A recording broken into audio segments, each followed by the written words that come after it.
Hi, welcome to Shailam IAS. എക്കണോമിക്സിന്റെ കോൺസെപ്റ്റിൽ explain ചെയ്യുന്ന സീരീസിന്റെ രണ്ടാമത്തെ വീഡിയോ ആണ് ഇന്ന് നമ്മൾ നോക്കാൻ വേണ്ടി പോകുന്നത്. ഫസ്റ്റ് വീഡിയോ കണ്ടിട്ടില്ലാത്തവരാണെന്നുണ്ടെങ്കിൽ ആ വീഡിയോയുടെ ലിങ്ക് നമ്മൾ ഡിസ്ക്രിപ്ഷനിൽ കൊടുത്തിട്ടുണ്ട്. ഇനി കണ്ടിട്ടുള്ള ആൾക്കാർക്ക് അറിയാം നമ്മൾ എന്തൊക്കെയാണ് എക്സ്പ്ലെയിൻ ചെയ്ത്, എക്കണോമിക്സ് എന്താണ്, എക്കണോമി എന്താണെന്നുള്ള കാര്യം എക്സ്പ്ലെയിൻ ചെയ്തിട്ടുണ്ട്. അതുപോലെ തന്നെ നമ്മൾ പ്രധാനപ്പെട്ട ഒരു പോയിന്റ് പറഞ്ഞു. എക്കണോമിക്സ് എന്ന് പറയുന്ന സബ്ജക്റ്റിന്റെ അപ്രോച്ച്, ഏത് തരത്തിലുള്ള അപ്രോച്ചാണ് നിങ്ങൾ അവിടെ കൊടുക്കാനുള്ളത്. ഇതൊരു കോൺസെപ്ച്വൽ സബ്ജക്റ്റ് ആണ്, ഇതൊരു ടെക്നിക്കൽ സബ്ജക്റ്റ് ആണെന്നുള്ള ഒരു കാര്യം ആദ്യമേ മനസ്സിലുണ്ടാകണം. അല്ലാതെ ബുദ്ധിമുട്ടുള്ള ഒരു സബ്ജക്റ്റ് അല്ല എന്നുള്ള കാര്യം നിങ്ങളുടെ മനസ്സിൽ ഓർത്ത് വെക്കണം. കാരണം ഒരു സബ്ജക്റ്റ് ബുദ്ധിമുട്ടാണ് നിങ്ങൾ ആദ്യമേ തന്നെ മുൻവിധി ഇട്ട് കഴിഞ്ഞാൽ പിന്നീട് നമുക്കത് പഠിക്കാനും അത്രത്തോളം പാടായിരിക്കും. എന്നാൽ ഇതൊരു കോൺസെപ്ച്വൽ സബ്ജക്റ്റ് ആണ്, കുറെ കോൺസെപ്റ്റുകൾ ഉണ്ട്. ആ കോൺസെപ്റ്റുകൾ മനസ്സിലാക്കിയ ഈ സബ്ജക്റ്റിന്റെ പഠനം വളരെ ഈസിയാണ്. UPSCക്ക് മാത്രമല്ല ഏതൊരു കോമ്പറ്റേറ്റീവ് എക്സാമിനും.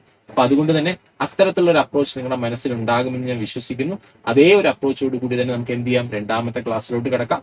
ഇവിടെ നമ്മൾ ആദ്യം എക്സ്പ്ലെയിൻ ചെയ്യാൻ പോകുന്നത് എന്താണ് എക്കണോമിക് ആക്ടിവിറ്റി എന്നുള്ളതാണ്. നമുക്ക് ആക്ടിവിറ്റി എന്താണെന്ന് അറിയാല്ലേ, പ്രവർത്തനം. നമ്മൾ എല്ലാവരും ഡെയിലി ഒരുപാട് ആക്ടിവിറ്റീസ്, ഒരുപാട് പ്രവർത്തനങ്ങൾ ചെയ്യുന്നുണ്ട്. ഞാനിപ്പോ ക്ലാസ് എടുക്കുന്ന ഒരു ആക്ടിവിറ്റിയാണ്, നിങ്ങൾ ക്ലാസ് കാണുന്നത് ഒരു ആക്ടിവിറ്റിയാണ്, നിങ്ങൾ സിനിമ കാണാൻ പോകുന്നു, നിങ്ങൾ വസ്ത്രം എന്ത് ചെയ്യുന്നു, അലക്കുന്നു, ഒരു ആക്ടിവിറ്റി. അതുപോലെ ഭക്ഷണം കഴിക്കുന്നു, ഒരു ആക്ടിവിറ്റിയാണ്. കടയിൽ നിന്ന് സാധനം മേടിക്കുന്നു, അതൊരു ആക്ടിവിറ്റിയാണ്. ചെടിക്ക് വെള്ളം ഒഴിക്കുന്നു, അത് ഒരു ആക്ടിവിറ്റിയാണ്. ഇതെല്ലാം തന്നെ പ്രവർത്തനങ്ങളാണല്ലേ. ഇനി ഇതിൽ ഏതൊക്കെയാണ് എക്കണോമിക് ആക്ടിവിറ്റി? നിങ്ങൾ ചെയ്യുന്ന ഈ പ്രവർത്തനങ്ങളിൽ ഏതൊക്കെയാണ് എക്കണോമിക് ആക്ടിവിറ്റി എന്ന് ആലോചിച്ചിട്ടുണ്ടോ? സാമ്പത്തിക പ്രവർത്തനങ്ങൾ, ആ പേരിനകത്ത് തന്നെയുണ്ടല്ലോ ഏതൊക്കെ ആക്ടിവിറ്റിയാണ് എക്കണോമിക് ആക്ടിവിറ്റി. ചെടിക്ക് വെള്ളം ഒഴിക്കുന്നു, അവിടെ എന്തെങ്കിലും സാമ്പത്തിക പ്രവർത്തനം അല്ലെങ്കിൽ സമ്പത്ത്, പണം എന്തെങ്കിലും ഇൻവോൾവ് ആകുന്നുണ്ടോ? ഇല്ല. അതേസമയം നിങ്ങൾ ബസ് കയറി കടയിൽ പോകുന്നു, അവിടെ എന്തുണ്ട്? സാമ്പത്തിക പ്രവർത്തനം. കാരണം ബസ് കയറുമ്പോൾ നിങ്ങൾ ബസ്സിൽ എന്ത് ചെയ്യുന്നുണ്ട്? പൈസ കൊടുക്കുന്നുണ്ട്, ടിക്കറ്റ് എടുക്കുന്നുണ്ട്, അതൊരു സാമ്പത്തിക പ്രവർത്തനം.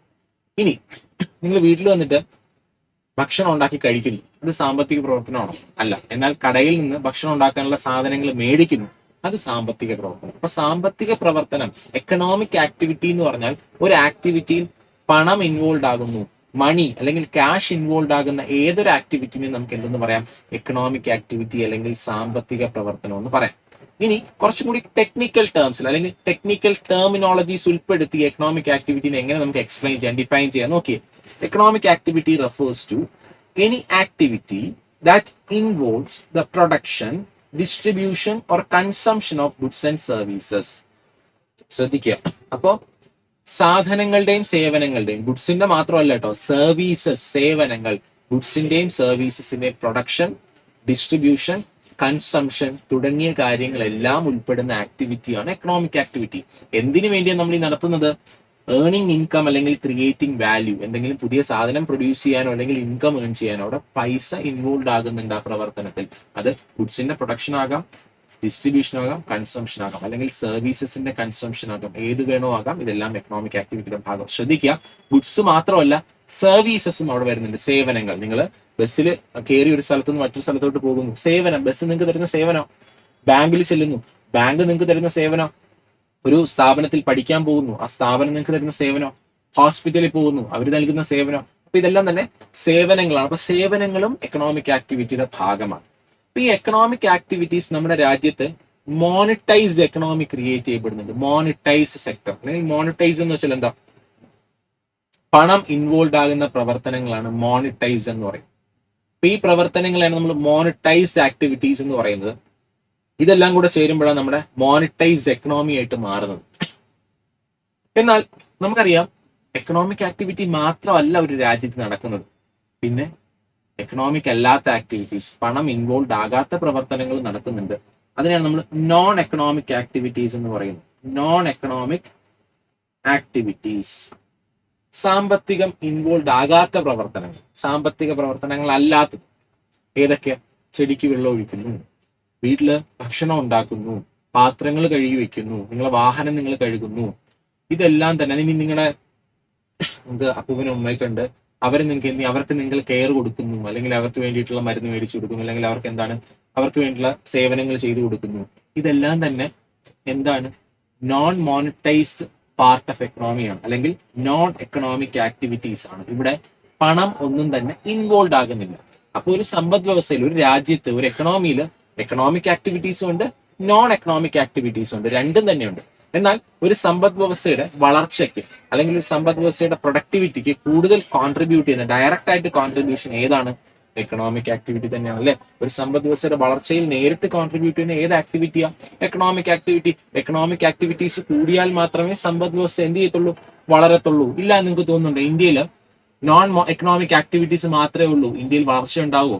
ഇല്ല. പ്രൊഡക്ഷൻ നടക്കണം, ഡിസ്ട്രിബ്യൂഷൻ നടക്കണം, കൺസംഷൻ നടക്കണമെന്നുണ്ടെങ്കിൽ എന്ത് വേണം? എക്കണോമിക് ആക്ടിവിറ്റീസ് വേണം. ഇനി നോൺ എക്കണോമിക് ആക്ടിവിറ്റീസിന്റെ കാര്യം പറയുമ്പോൾ അതിനകത്ത് ഹൗസ് ഹോൾഡ് വർക്ക് ഉണ്ട് അല്ലെ. ഇനി കെയർ എക്കണോമി അതിന്റെ ഭാഗമാണ്. അതായത് കൊച്ചുകുട്ടികൾക്ക്, പ്രായമുള്ള ആൾക്കാർക്ക് കെയർ കൊടുക്കുന്നു, കെയർ ഗിവേഴ്സ്. അത് പെയ്ഡും ഉണ്ട് അൺപെയ്ഡും ഉണ്ട്. വീട്ടിലിപ്പോ സ്വന്തമായിട്ടുള്ള വീട്ടിലിപ്പോ എന്ത് ചെയ്യുന്നു? അച്ഛനും അമ്മയ്ക്കും അല്ലെങ്കിൽ അപ്പനും അമ്മയ്ക്കൊക്കെ നമ്മൾ എന്ത് ചെയ്യുന്നു? കെയർ കൊടുക്കുന്നു. അതും കെയർ എക്കണോമിയുടെ ഭാഗം. എന്നാൽ നിങ്ങൾ ശ്രദ്ധിച്ചേ, ഈ നോൺ എക്കണോമിക് ആക്ടിവിറ്റിയിൽ കൂടുതലും ഉൾപ്പെടുന്നത് സ്ത്രീകളാണ് അല്ലെ. വിമൻ, സ്ത്രീകളാണ് ഈ പറയുന്ന നോൺ എക്കണോമിക് ആക്ടിവിറ്റീസിൽ കൂടുതലും പങ്കാളികളായിട്ടുള്ളത്. House hold work. നമുക്കറിയാം നമ്മുടെ സമൂഹം ഒരു പാട്രിയാർക്കൽ സൊസൈറ്റിയാണ് അല്ലെ, പുരുഷ കേന്ദ്രീകൃതമായിട്ടുള്ള സമൂഹം. അപ്പൊ അതുകൊണ്ട് തന്നെ നോൺ എക്കണോമിക് ആക്ടിവിറ്റീസ് കൂടുതലും സ്ത്രീകളുടെ ചുമതലയാണ് എന്ന് നമ്മളെ സമൂഹം എഴുതി വെച്ചിട്ടുണ്ട് മുന്നേ. ഇതാണ്, സ്ത്രീകളാണ് ഇതൊക്കെ ചെയ്യാനുള്ളത്. ഇപ്പോ വീട്ടിലെ ജോലികൾ, ഇപ്പൊ പാത്രം കഴുകുന്നത്, ഭക്ഷണം ഉണ്ടാക്കുന്നത്, വസ്ത്രങ്ങൾ കഴുകുന്നത് എല്ലാം തന്നെ സ്ത്രീകളുടെ ചുമതലയായിട്ടാണ് നമ്മുടെ സമൂഹം കരുതുന്നത്. അതുകൊണ്ട് തന്നെ പലപ്പോഴും ഈ പറയുന്ന നോൺ എക്കണോമിക് ആക്ടിവിറ്റീസിൽ ഏർപ്പെടുന്നത് സ്ത്രീകളാണ് എന്നുള്ള കാര്യം അറിഞ്ഞിരിക്കുക. അല്ലെങ്കിൽ നോൺ മോണിറ്റൈസ്ഡ് എക്കണോമിയുടെ ഭാഗമായിട്ട് അല്ലെങ്കിൽ കെയർ എക്കണോമിയുടെ ഭാഗമായിട്ട് കൂടുതലും പ്രവർത്തിക്കേണ്ടി വരുന്ന ആരാണ്? സ്ത്രീകളാണ്. അപ്പൊ അതുകൊണ്ട് വിമൺ എംപവർമെന്റിന് ഒരു തടസ്സം നിൽക്കുന്നത് ഈ പറയുന്ന നോൺ എക്കണോമിക് ആക്ടിവിറ്റി സ്ത്രീകളുടേതാണ്, ഹൗസ് ഹോൾഡ് വർക്ക് സ്ത്രീകളുടേതാണെന്നൊരു ചിന്തയാണ്. നിങ്ങൾക്ക് തോന്നിയിട്ടില്ലേ? അപ്പൊ ശ്രദ്ധിക്കുക, എക്കണോമിക് ആക്ടിവിറ്റി പറയുമ്പോഴും നോൺ എക്കണോമിക് ആക്ടിവിറ്റി പറയുമ്പോഴും നമ്മുടെ സ്ത്രീകൾ കൂടുതലായിട്ടും ഏർപ്പെടുന്ന നോൺ എക്കണോമിക് ആക്ടിവിറ്റി. കാരണം അൺപെയ്ഡ് ലേബർ ആണ് അവർ ചെയ്യുന്നത് അല്ലേ. ജോലിയില്ലാത്ത ജോലിയല്ലേ ചെയ്യുന്നത്. നിങ്ങളൊന്ന് ആലോചിച്ച് നോക്കിയേ. ഇപ്പൊ നമ്മുടെ സമ്പദ് വ്യവസ്ഥയിൽ അല്ലെങ്കിൽ നമ്മുടെ വീട്ടു ജോലികളെല്ലാം തന്നെ നമ്മുടെ അമ്മ ചെയ്യുന്നു, അല്ലെങ്കിൽ സഹോദരി ചെയ്യുന്നു, വൈഫ് ചെയ്യുന്നു എന്ന് വിചാരിക്കുക. അപ്പൊ അങ്ങനെ ചെയ്യുന്നുണ്ടെങ്കിൽ അവർക്ക് നമ്മൾ ഈ പറയുന്ന പോലെ അവർക്ക് പേയ്മെന്റ് എന്തെങ്കിലും കിട്ടുന്നുണ്ടോ? അതിന് ഇല്ല. വീട്ടിലെ ജോലി എന്ന് വെച്ചാൽ എല്ലാവരും ചെയ്യാനുള്ളതാ, സ്ത്രീകളുടെ മാത്രം ജോലിയില്ല. അവരുടെ ഡ്രസ്സ് അവരോട് തന്നെ അലക്കണം എന്നൊക്കെ നമുക്ക് അറിയാവുന്ന കാര്യം. പക്ഷെ എന്നിരുന്നാലും പല വീടുകളിലും ഇങ്ങനെ എന്ത് ചെയ്യുന്നുണ്ട്? സ്ത്രീകൾ മാത്രം ചെയ്യുന്നുണ്ട്. അവർക്ക് അതിന് കൂലി എന്തെങ്കിലും കിട്ടുന്നുണ്ടോ? ഇല്ല. എന്നാൽ വീട്ടിലെ ജോലി ചെയ്യാൻ ഒരാളെ അപ്പോയിന്റ് ചെയ്താൽ അവർക്ക് പൈസ നമ്മൾ കൊടുക്കണ്ടേ? കൊടുക്കണം. അപ്പൊ വീട്ടിലെ സ്ത്രീകൾ എന്താണ് ചെയ്യുന്ന ജോലികൾ യഥാർത്ഥത്തിൽ എന്ത് ചെയ്യുന്നില്ല? ഈ പറയുന്ന അൺപെയ്ഡ് ലേബർ, അതിന് പണം കിട്ടുന്നില്ല. അതെല്ലാം നോൺ എക്കണോമിക് ആക്ടിവിറ്റിയുടെ ഭാഗമാണ്.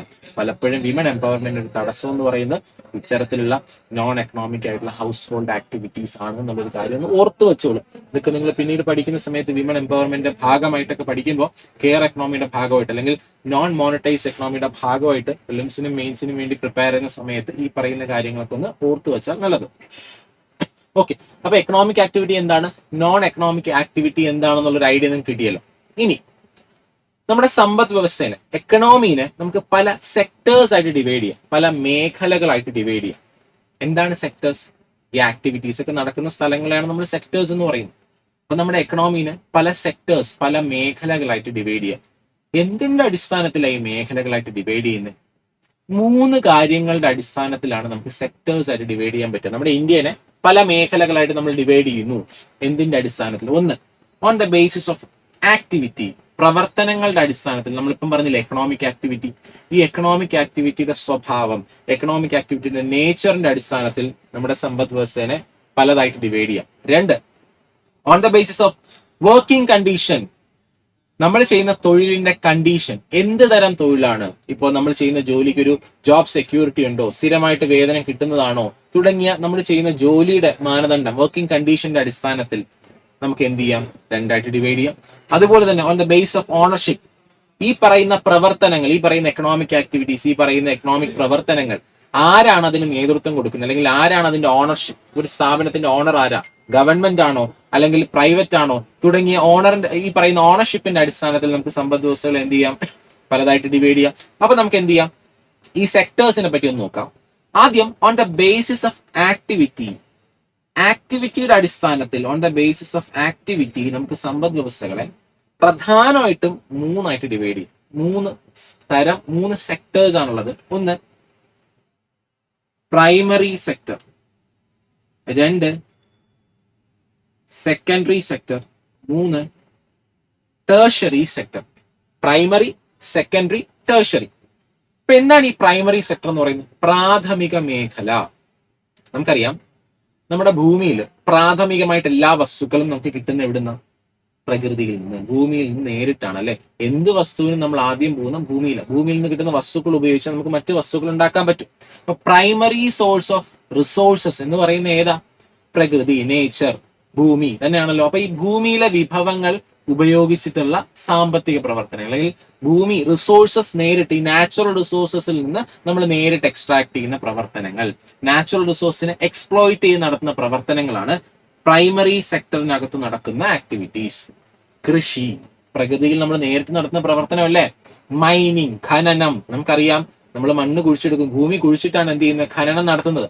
ഗോൾഡ് ഖനനമൊക്കെ നടത്തുന്ന അറിയില്ല, റോക്കി ബായ് ഒക്കെ ചെയ്യുന്ന പ്രവർത്തനം. അപ്പൊ ഈ പറയുന്ന പ്രൈമറി സെക്ടറൽ ആക്ടിവിറ്റീസ് ആണ് മൈനിങ്, അഗ്രികൾച്ചർ, അതുപോലെ തന്നെ ക്വാറികൾ അറിയില്ലേ, പാറക്വാറികൾ.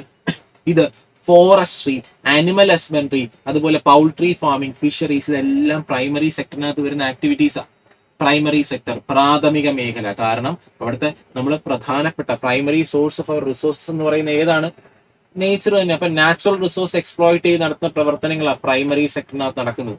എന്നാൽ സെക്കൻഡറി സെക്ടർ എന്ന് പറഞ്ഞാലോ, സെക്കൻഡറി സെക്ടറിന്റെ പ്രത്യേകത എന്ന് പറയുന്നത്, ഇനി പ്രൈമറി സെക്ടർ വിളിക്കുന്ന മറ്റൊരു പേര് അഗ്രികൾച്ചർ ആൻഡ് അലീഡ് സെക്ടർ എന്ന് വിളിക്കാറുണ്ട്. അഗ്രികൾച്ചറും അലീഡ് സെക്ടറും, കൃഷിയും അനുബന്ധ മേഖലകളും ഈ പ്രൈമറി സെക്ടറിനകത്ത് വരുന്ന.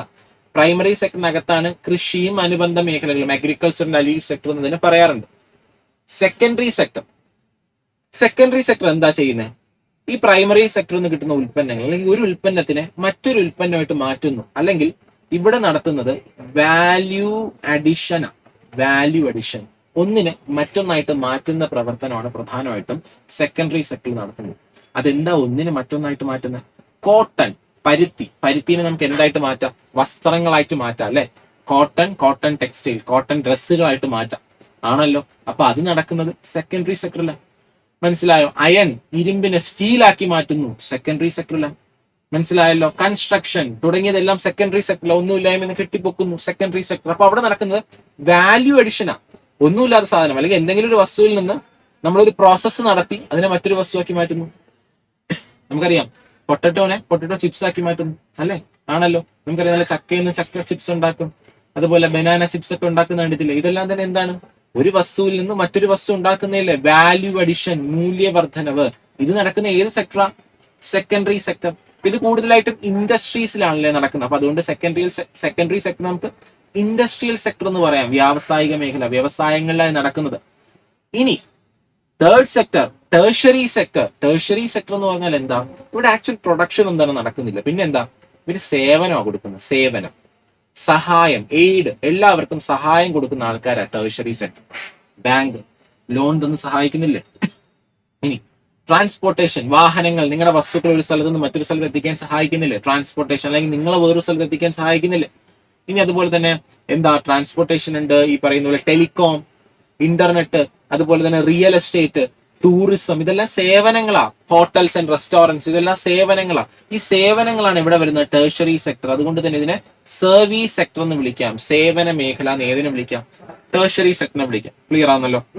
അപ്പൊ ടേർഷറി സെക്ടർ നമുക്ക് സർവീസ് സെക്ടർ എന്ന് വിളിക്കാം, സേവന മേഖല എന്ന് വിളിക്കാം.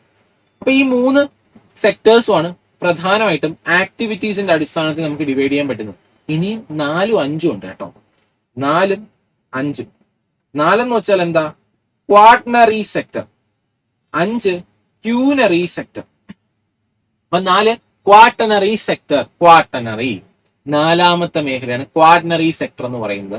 5ാമത്തെ മേഖല ക്യൂനറി സെക്ടർ. ശ്രദ്ധിക്കാനുള്ള കാര്യം, ഈ 4ഉം 5ഉം ഒന്നും തന്നെ ഇന്ത്യയിൽ അങ്ങനെ കൃത്യമായിട്ട് ഫോളോ ചെയ്യുന്നില്ല. ഇന്ത്യയിൽ 3 സെക്ടേഴ്സേ ഉള്ളൂ. ഇന്ത്യയിൽ ഈ ടേർഷറി സെക്ടറിന്റെ ഭാഗമാണ് 4ാമത്തെ 5ാമത്തെ മേഖല, ക്വാട്ടനറിയും ക്യൂനറിയും. ക്വാട്ടനറി സെക്ടറും ക്യൂനറി സെക്ടറും ഇന്ത്യയിൽ 4ഉം 5ഉം 3ാമത്തെ മേഖലയുടെ ഭാഗമാണ്. അപ്പൊ 4ാമത്തെ മേഖലയെ പറ്റി പറയുകയാണെങ്കിൽ അവിടെ എഡ്യൂക്കേഷൻ, റിസർച്ച്, IT തുടങ്ങിയ കാര്യങ്ങളാണ് 4ാമത്തെ മേഖലയ്ക്കകത്ത് വരുന്നത്. അതുകൊണ്ട് തന്നെ നമ്മൾ ഇതിനെ എന്തെന്ന് വിളിക്കുന്നു? നോളജ് സെക്ടർ എന്ന് വിളിക്കുന്നു. അപ്പൊ 4ാമത്തെ മേഖലയെ നമ്മൾ നോളജ് സെക്ടർ എന്നാ വിളിക്കുക. Knowledge sector. കാരണം ഇവിടെ വരുന്ന എന്താ? നോളജ് സെക്ടർ എന്ന് പറഞ്ഞാൽ ഇവിടെ IT, എഡ്യൂക്കേഷൻ, റിസർച്ച്, ഡെവലപ്മെന്റ് തുടങ്ങിയ കാര്യങ്ങളിൽ എവിടെയാണ് വരുന്നത്? നാലാമത്തെ മേഖലയിലാണ് വരുന്നത്. അത് പക്ഷെ ഇന്ത്യയിൽ ടേഴ്സറി സെക്ടറിന്റെ ഭാഗം, തൃതീയ മേഖലയുടെ ഭാഗം സർവീസ് ആണല്ലേ. ഇനി ഫിഫ്ത് സെക്ടർ എന്ന് പറഞ്ഞാൽ എന്താ? ഫിഫ്ത് സെക്ടർ എന്ന് പറയുന്നത് ഏറ്റവും ടോപ്പ് ലെവൽ ഡിസിഷൻ മേക്കിങ്ങിലൊക്കെ ഉള്ള ആൾക്കാർ ഫിഫ്ത് സെക്ടറിലാണ് ഉള്ളത്. ഇപ്പൊ നിങ്ങളൊക്കെ സർവീസ് ഒക്കെ കിട്ടി ഒരു വകുപ്പ് തല സെക്രട്ടറി ഒക്കെ ആയിട്ട് മാറുന്നു എന്നൊക്കെ വിചാരിക്കുക. അങ്ങനെയാണെന്നുണ്ടെങ്കിൽ നിങ്ങളൊക്കെ ഫിഫ്ത് സെക്ടറാണ്. കാരണം ഡിസിഷൻ മേക്കിംഗ്, ആ ഒരു വകുപ്പിന്റെ തീരുമാനം എടുക്കാനുള്ള നിങ്ങളാ. ഇനി കമ്പനിയുടെ CEO Ellen Musk, mark Zuckerberg, ഇവരൊക്കെ എവിടെയാ വരിക?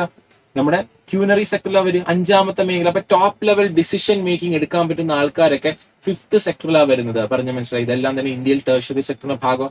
അപ്പൊ മനസ്സിലായല്ലോ. ഓൺ ദ ബേസ് ഓഫ് ആക്ടിവിറ്റിയുടെ അടിസ്ഥാനത്തിൽ primary, secondary, tertiary, quaternary and quinary 5ആയിട്ട് ഡിവൈഡ് ചെയ്തിട്ടുണ്ട്. ഇനി on the basis of work condition ആണെങ്കിലോ, വർക്ക് കണ്ടീഷന്റെ അടിസ്ഥാനത്തിൽ നമുക്ക് ഓർഗനൈസ്ഡ് എന്നും അൺഓർഗനൈസ്ഡ് എന്നും 2ആയിട്ട് ഡിവൈഡ് ചെയ്യാം. ഓർഗനൈസ്ഡും അൺഓർഗനൈസ്ഡും. എന്താ ഓർഗനൈസ്ഡ് സെക്ടർ? ഒരു ഓർഗനൈസേഷൻ സെറ്റപ്പിൽ പ്രവർത്തിക്കുന്ന സ്ഥാപനങ്ങൾ, ഓർഗനൈസ്ഡ് സെക്ടർ. അതായത് കുറെ സാമ്പത്തിക പ്രവർത്തനങ്ങൾ നടക്കുന്നു, കുറെ എക്കണോമിക് ആക്ടിവിറ്റീസ് നടക്കുന്നു. നമ്മൾ ആദ്യം പറഞ്ഞത് എക്കണോമിക് ആക്ടിവിറ്റീസിന്റെ സ്വഭാവത്തിന്റെ അടിസ്ഥാനത്തിലാണ് പ്രൈമറി, സെക്കൻഡറി, ടേഴ്സറി എന്നൊക്കെ പറഞ്ഞത്. രണ്ടാമത്, ആ പറയുന്ന എക്കണോമിക് ആക്ടിവിറ്റീസ് നടക്കുന്നത് ഓർഗനൈസ്ഡ് ആണോ അൺഓർഗനൈസ്ഡ് ആണോ? ഒരു ഓർഗനൈസേഷന്റെ കീഴിൽ ഒരു സ്ഥാപനം ഉണ്ടാകുന്നു. ആ സ്ഥാപനത്തിന് കുറച്ച് സെറ്റ് ഓഫ് റൂൾസ് ഉണ്ട്. ആ സ്ഥാപനം പ്രവർത്തിക്കുമ്പോൾ ഗവൺമെന്റ് പറഞ്ഞിരിക്കുന്ന നിയമത്തിന്റെ അടിസ്ഥാനത്തിലായിരിക്കണം പ്രവർത്തിക്കാനുള്ളത്. അവിടെ ജോലി ചെയ്യുന്ന ആൾക്കാർക്ക് ജോബ് സെക്യൂരിറ്റി ഉണ്ടാകുമല്ലേ? അതായത് കൃത്യമായിട്ട് അവർക്ക് സാലറി കൊടുക്കണം, കൃത്യമായിട്ട് അവർക്ക് സോഷ്യൽ സെക്യൂരിറ്റി ബെനിഫിറ്റ്, ഈ പറയുന്ന പോലെ ഹെൽത്ത് ഇൻഷുറൻസ്, പെൻഷൻ തുടങ്ങിയ ബെനിഫിറ്റ്സ് കൊടുക്കണം. അവർക്ക് എക്സ്പ്ലോയിറ്റേഷൻ ഉണ്ടാകണമെന്നില്ല, അവർക്ക് ബാർഗെയിനിങ് പവർ ഉണ്ടാകും. അപ്പൊ ഇത്തരത്തിലുള്ള സെറ്റപ്പിനെയാണ് നമ്മൾ ഓർഗനൈസ്ഡ് എന്ന് പറയുക. അപ്പൊ ആ വർക്ക് അവർ ചെയ്യുന്നത് ഓർഗനൈസ്ഡ് ആയിരിക്കും. പറഞ്ഞ മനസ്സിലായല്ലോ? ഓർഗനൈസ്ഡ് ആയിരിക്കും. അതിന്റെ അർത്ഥം എന്ന് വെച്ച് കഴിഞ്ഞാൽ എന്താണ്? ഗവൺമെന്റ് നിയമപ്രകാരം രജിസ്റ്റർ ചെയ്തിട്ടുള്ള, സ്ഥാപിച്ചിട്ടുള്ള സ്ഥാപനങ്ങൾ, ഓർഗനൈസേഷൻ, അവിടെ കീഴിൽ ജോലി ചെയ്യുന്ന വർക്ക് കണ്ടീഷൻസ് എന്ന് പറയുമ്പോൾ ഓർഗനൈസ്ഡ് ആയിരിക്കും. ഗവൺമെന്റ് നിയമം അനുസരിച്ച് അവർക്ക് സോഷ്യൽ സെക്യൂരിറ്റി ബെനിഫിറ്റ് ഉണ്ടായിരിക്കും, ജോബ് സെക്യൂരിറ്റി ഉണ്ടായിരിക്കും, ബെറ്റർ വർക്കിംഗ് കണ്ടീഷൻ ഉണ്ടായിരിക്കും, തുടങ്ങിയതിനാണ് നമ്മൾ എന്ന് പറയുന്നത് ഓർഗനൈസ്ഡ് സെക്ടർ എന്ന് പറയുന്നത്. അവിടെ ജോലി ചെയ്യുന്നവർക്ക് ജോബ് സെക്യൂരിറ്റി ഉണ്ടാകുന്നു. എന്നാൽ അൺഓർഗനൈസ്ഡ് സെക്ടർ എന്ന് പറഞ്ഞാൽ എന്താ? അസംഘടിത മേഖല. ഒരു ഓർഗനൈസേഷൻ സെറ്റപ്പിന് പുറത്ത് ജോലി ചെയ്യുന്നവര്, ദിവസക്കൂലിക്ക് ജോലിക്ക് പോകുന്ന ആൾക്കാർ, കൺസ്ട്രക്ഷൻ വർക്കേഴ്സ്, അല്ലെങ്കിൽ ഈ പറയുന്ന വുഡുമായിട്ട് ബന്ധപ്പെട്ട്, തടിയുമായിട്ട് ബന്ധപ്പെട്ട് ദിവസക്കൂലിക്ക് ജോലിക്ക് പോകുന്ന ആൾക്കാര്. അതുപോലെ തന്നെ നമുക്ക് എന്ത് പറയാം? കാർഷിക മേഖലയിൽ ജോലി ചെയ്യുന്ന ആൾക്കാര്. കാർഷിക മേഖലയിൽ ജോലി ചെയ്യുന്ന ആൾക്കാരെല്ലാം തന്നെ അൺഓർഗനൈസ് സെക്ടറിൽ ജോലി ചെയ്യുന്നവരാ. ഫ്രീലാൻസ് വർക്ക് ചെയ്യുന്ന ആൾക്കാര്, അൺഓർഗനൈസ്ഡ് സെക്ടറിൽ ജോലി ചെയ്യുന്ന ആൾക്കാര്. അപ്പോ അൺഓർഗനൈസ് സെക്ടർ എന്ന് പറയുമ്പോൾ ഒരു കൃത്യമായ ഗവൺമെന്റ് നിയന്ത്രിക്കുന്ന നിയമങ്ങളോ അതിന്റെ കീഴിൽ പ്രവർത്തിക്കുന്ന സ്ഥാപനങ്ങളോ അല്ല. ഇപ്പൊ സ്വന്തമായിട്ട് കൃഷി നടത്തുന്ന ഒരാൾ ഒരു ഓർഗനൈസേഷന്റെ കീഴിലാണോ പ്രവർത്തിക്കുന്നത്? അല്ല. അപ്പൊ ഒരു ഗവൺമെന്റ് നിയന്ത്രിക്കുന്ന നിയമങ്ങളുണ്ടോ? അദ്ദേഹത്തിന് ജോബ് സെക്യൂരിറ്റി ഉണ്ടോ? ഇല്ല.